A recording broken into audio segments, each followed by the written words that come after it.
Let's talk about the L. reuteri carrot and blueberry juice blend study. Now, in this study, the interesting thing is that they were able to take L. reuteri as a supplement and they cultured it in a carrot blueberry juice blend. Next, they were able to keep this, put it in the refrigerator at 4 degrees Celsius, and have that L. reuteri culture stay relatively stable, as in it maintained its probiotic capacity in the refrigerator. So from the time of making it to 28 days later, there was still a relatively same amount of L. reuteri of the probiotic in their fermentation medium of this cultured juice, which is huge news because it gives proof that you can culture a probiotic in a home fermentation kind of setting and leave it in the fridge. And this is going to be something that's really, I think, a great idea for people that have a hard time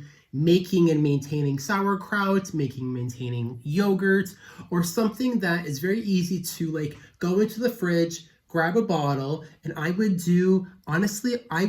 make this so that you can pour your ferment, you can pour this probiotic over your meal or into maybe a small shot glass or something, so that you can easily, low barrier, low hanging fruits of introducing a easy probiotic into your daily diet. And with it doing well after 28 days in storage, you can probably do a really big batch of this and keep it long term. So you're not making yogurt every week, or you're not making this time consuming thing. You do it once, a big batch, and then you just kind of keep it in the cold until you get to it. Now, one thing that did cause a little bit of concern is that this probiotic did not survive very well the stomach acid test that they did from these researchers. And hang on, now that I'm thinking about it, when you drink water, it processes through the stomach really quickly within 10 to 20 minutes. And so maybe their time that they tested this liquid was too long because the liquid wouldn't stay that long in the stomach anyway. And so maybe that's a study mistake. Hang on, I'm gonna look that up. So as I'm looking at it, it says right here, figure 3, survival of Lactobacillus reuteri in fermented blueberry and carrot blend during simulated gastric in pH 1.5, which is stomach acidity, in 0, 30, 60, 90, and 120 minutes of incubation. You should not have liquid in your stomach, sitting in your stomach for 120 minutes. That's 2 hours. Absolutely not. If you have that problem, that means that you have severe low stomach acid and you need to work on that first. So already, no offense to these people, but your stomach should be emptying much, much faster. So the values at even the 60, 90, 120, I would throw that out, because I would throw out those parameters, because your stomach should be processing liquids very fast. The stomach will take its time when it needs to physically break down foods. The stomach is acidic, which means it breaks down proteins mainly, and it will have this type of compact, like a trash compactor. It will have this compacting action that it does to kind of, first of all, help release the stomach acid, but then also to physically break down the food. But then once it's done, the stomach sphincter will open up and it will release into the small intestines. Because there's no fiber in this liquid, there's no reason for the juice to be staying in the stomach for such a long period of time. I would say, personally, that their time period, even 30 minutes, I would say is being generous. And so I would argue that, yeah, you are going to get more L. reuteri in that liquid, because it should be getting through the stomach rather quickly, and the stomach shouldn't have time to destroy all of the microbes. And so I want to say, I think that might be not a mistake, but probably an oversight on their part. But it should be good news but it is good news because that means that if we make this carrot juice blend and we like it, and this goes for all probiotics. If you're fermenting other probiotics in like a fruit juice carrot blend, you're probably going to have similar results. Is that as you're doing this, you're probably going to get some of the actual probiotics in the liquid that's actually making it all the way through. So I want to say, so there is good news there on that Lactobacillus reuteri survivability through the stomach acid. And then, which then is also fantastic news, the study did show that the probiotic reuteri, fermented drink had great bile tolerance. So first of all, it's surviving stomach acid better than what they showed, but then also the probiotic blend has great bile tolerance. So I would honestly say that this is a fantastic drink to have. I'm not sure, I've not been following if there are people out there that have been doing this reuteri carrot juice berry blend drink. If there are and you are watching this video, first of all, thanks for watching. If you had a positive experience with this type of drink, sound off in the comments below so that we can have a conversation about it. But what I am saying here is that this sounds like a fantastic way to get a probiotic naturally in a home environment very easily, from having it survive stomach acid and having it do well with bile tolerance. So good job to them for that.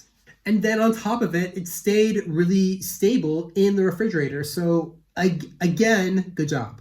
All right, so now let's talk about the actual juice that they used. So they used a half carrot juice, half blueberry. I have a few things I want to say, good, but also as someone's looking through the actual study, I want to make sure that you're not overlooking anything if you would like to do it yourself. In the fermentation process, if you look at 3.25, page 5 of 11, it says in previous studies, only the reuteri growth in blueberry juice was evaluated. So they put reuteri in just blueberry juice and they measured it. It was possible to observe that the microorganism presented low adaptability. It did not adapt well, and low capacity of multiplication in this medium. And after 36 hours of fermentation, no viable cells were detected. So reuteri did not survive in blueberry juice all by itself. However, if we go back into the beginning sections, in the intro, in the second to last paragraph, it says that Kuhn and al. Demonstrated that bifidobacterium strains reached accounts of 10 to the 8th CFUs per milliliter in pure carrot juice without the need for nutrient supplementation. In similar manner, so counts of 10 to the 9th CFU in pasteurized carrot juice were also obtained. And so if you're wanting to do a pure juice only attempt of this, you'd want to go carrot juice only. And that blueberry juice is not something that you can do all by itself to ferment it in. And I'm hypothesizing, it's pretty sure that it's just too acidic. So your bacteria are going to need to acidify something. And if the juice that they're sitting in is too acid, if you've over acidified, you can see my pH and CFU video on more information for that. But if your medium is too acid, your bacteria are just going to die. And this technically is proof as to why when someone is making like an reuteri yogurt, I tell them you must stop fermenting when it gets to be too acidic, because if not, you're just going to be actively killing them. Because, and I will reiterate, when they did reuteri in blueberry juice, so they put microbes into the blueberry juice, they let it sit for 36 hours, And then they looked at it and there was no L. reuteri, as in the acidity actively killed the L. reuteri. So you want to make sure that that notion of how well is my microbe, how well is my probiotic going to do if it's just sitting in acidity? Well, there's a limit. You can't just like dump a microbe in a bath of acid and say, okay, now multiply. No, it needs to have a specific parameter that it likes. And, I have other videos on L. reuteri if you want to look at its pH preference ranges, its temperature ranges, what it likes to eat, so its metabolites that it prefers. But you want to make sure that you're giving the bacteria the right food, the right temperature, and not too acid of a medium to grow in. So another reason why people really like this study is because it has awesome CFU units. When you do like classic yogurts or other like types of ferments, you have to have a specific CFU unit for it to actually be therapeutic. And even in the last sentence within this paragraph, it says that however, the values were maintained at 9.32, blah, blah, blah, blah, which are higher than minimum values recommended of 10 to the 6th CFU per milliliter of viable cells for probiotic products. When you have a probiotic product, for it to be called a probiotic and for it to actually work, it needs to have at least 10 to the 6th CFU units per milliliter. And so the awesome part about this study was that at 40 hours of fermentation time, they had 10.26 plus or minus 0.2 log. And what that means in layman's terms is that it's 10 to the 10th power CFUs per milliliter, which is astronomical. That is incredibly high. And so what that does mean is that if you do make a ferment and it goes up that high, that as you're drinking it, the sheer quantity of probiotics that you're taking in, first of all, like, good job, but like, of course there's going to be some that's of course there are going to be some probiotic microbes that do make it through the stomach acid. So once again, the stomach acid concern that people ask questions about is proving to not be such an issue. So next, let's talk about like the bacterial strain. So I'm at the bottom of page 2, and it says the commercial strain of Lactobacillus reuteri LR92, so a patented private probiotic strain of Lactobacillus reuteri, which is patented in Sacco, Italy, was maintained frozen. So they had a frozen culture that they inoculated into the blueberry and carrot blend with the addition of 2 mm's of glutamine. So that's like millimoles of glutamine. And that means that, so 2 millimoles is 0.002 moles per liter, which is like 0.2 grams of glutamine, which is like nothing. That's like so here I have my Doctor's Best pure L-glutamine powder, which is like a pinpoint of glutamine. I'm wondering if it really is going to make that much of a difference. That being said, we're adding in food for super small microbes, and so maybe it does make a difference. This section I'm a little bit less sure on, but in any case, glutamine is fantastic for like muscle soreness, pain, and like gut integrity. And so for them to be using it does make sense because it also helps with like so glutamine helps also L. reuteri with its like acid buffering pathway. It helps L. reuteri survive acidity better. I don't think that adding more would do much. They just kind of repeated other studies, and that goes a little bit out of my wheelhouse. I would have to do like research on like specifically glutamine and like microbes.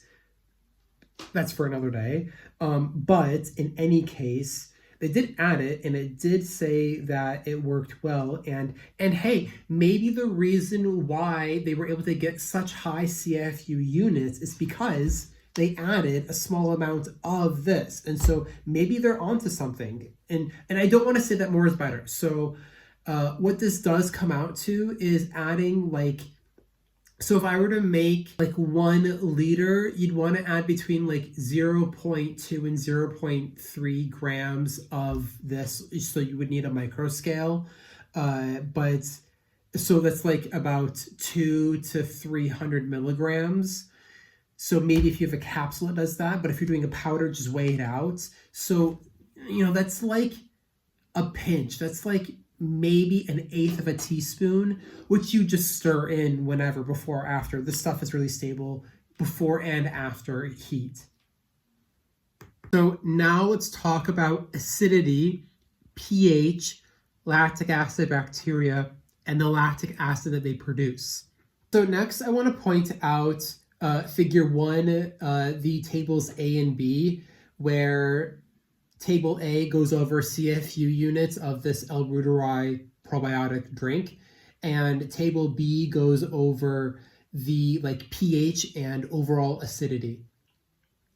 This ties into my video on yogurt pH and CFU dynamics. Please check out that video if what I say here goes over your head or if you're wanting to learn more. And the reason why I'm saying this, here is my overall message. Longer fermentation time does not mean more microbes. Full stop. You can't incubate something into infinity hours and have it create infinity microbes. It doesn't work like that. And people think that longer, some individuals are under the concept of, well, if I ferment it for longer, I'm of course making for more microbes. Well, no. So on figure 1, on that first one, you see this little mountain, and that is where you see a peak of at 40 hours they had, and so also you can't compare this to the yogurt recipe because it's a completely different recipe. You're not having any type of fat that slows down the fermentation process. It's completely different parameters. It'd be like comparing kombucha with yogurt. There's 2 different things, even though you're using the same type of microbe. So you get this mountain, and what's interesting is that at the 40-hour marker, you have a peak, and then afterwards, it dies down. You have less CFU units. And so what's interesting is that when you go over to section B of that same figure, you watch the pH go down, and it eventually stables out, but you watch the total acidity go up. And so what you're seeing is that the lactic acid bacteria, the L. reuteri, are continually making more acid whether you like it or not. They are making more acid to the point where they are literally self-destroying themselves. They're destroying themselves within their own acidity. And so if you have a product that when you pull it out of the incubation chamber and it is so acidic and it doesn't smell good, you have, in my opinion, a ruined product and you need to start over. But you've put it so far into its own acidity that now they're actively dying within their own acid. And I even went so far as to pull out my old papers from my yogurt's pH and CFU dynamics video as a brief overview. But pH will go down, and your yogurt and your CFU units, they ramp up, and you have this mountaining effect. But after a while, they hit their peak, wonderful, I'm super happy phase, and then they decay. They decay down. And now from my drawn biology class, you have a scientific study that actually backs this up. And so, which was already existing before I even made the video, but it just goes to show that the notion stays the same. And if you're interested as to why the microbes are dying within their own acidity, please check out that video because it'll answer your questions there. And so why am I saying all of this? It's because ferments to a point where it's delightfully tangy and not to a point where it's acidic and vinegar tasting. If you've gone so far that it's turning into like vinegar or acidic and it's unpleasant, you've gone too far and you need to use your senses. We were born with these senses for a reason to identify if it's working or not. And then also to convey the message that more is not better. Better is better. Doing something right is better. More is not better. Less is not better. Doing the recipe, using your senses to, open up the oven to see if my cake is done, to see if my bread is done, and using your senses to see, has this cooked long enough? Is my food done? Use your senses and learn how to cook, learn how to make yogurt, learn how to make, these things, learn how to cook, and use your senses to determine, is this done? And you can help your senses determine, is this done by yes, using pH as a parameter, but then using your senses. Your senses are very telling and will let you know if you've done something right or not.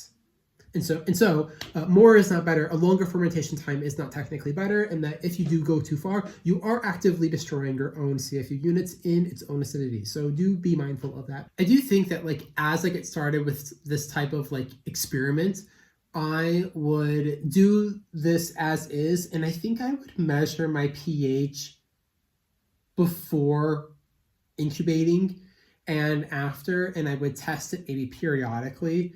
But I think I would also err on the side of caution, because with there being so many CFU units per milliliter, I think I would err on the side of under fermenting rather than over fermenting.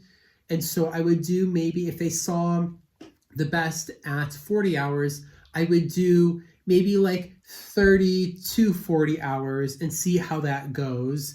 And then once I felt more confident, I would maybe then go more towards the 40-hour mark, but I would do so, I would tiptoe in, just because this is new, and I do want to be mindful of how I'm approaching this. Also, I think because this is new and I have a lot of experience with making yogurt and fermenting milk, I know what it's like when it's off and it smells bad. I would really spend a lot of time being mindful about how things taste and introducing this a little bit at a time, during a meal with other things that I really know. And I'm trying to be gentle about this, but I wouldn't be too overzealous. And if I did this and my stomach didn't like it, I wouldn't try to force something on myself that my body is rejecting. Don't do that. And I know personally, I do really well with just traditional fermented foods. It's just best for me. But I am curious, and I will test this and I will see how I feel, because I like the research and I like the home experimenting, and that's a lot of fun for me. So measure pH often, err on the side of caution, really be aware of the smells, and when you taste, start small and then increase. If you feel bad after trying it, if your stomach hurts, if you feel weird digestively, I would stop, take a break, maybe try again. If it happens twice, that's a sign of a no-go, and then go from there to see how it works. And also, if it doesn't work, that's okay. That's okay. There are other things out there, and there are other solutions out there. And of course, if you need help, you can book an appointment. But there are other solutions out there for solving whatever kind of digestive issue that there is, and we don't need to do these. These are new techniques, and people have solved SIBO, IBS, so fill in the diverticulate, fill in the blank, before these types of like newfangled modern science probiotic technologies have happened. We've solved these types of like conditions before this was even known about. So with that in mind, I want to thank you so much for watching this video. Once again, my name is Matthew Cress of Cress Dietetics, and if you have had this juice, let me know in the comment section below about how you like it.